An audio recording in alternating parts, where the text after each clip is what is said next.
Welcome. In front of me I have GARMIN Epix Pro Gen 2 and I'm gonna show you how to unpair this watch from the iPhone. First thing we need to do is to open the Garmin Connect on the iPhone that is paired with our watch.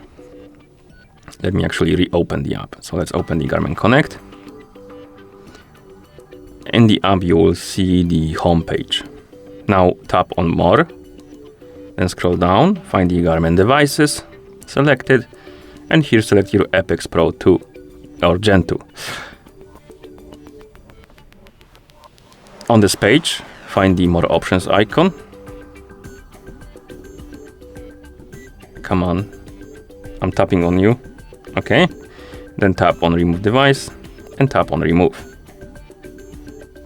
Once you see this pop up on the screen, you can tap on Settings and it will redirect you to the settings on your watch, or rather on your iPhone.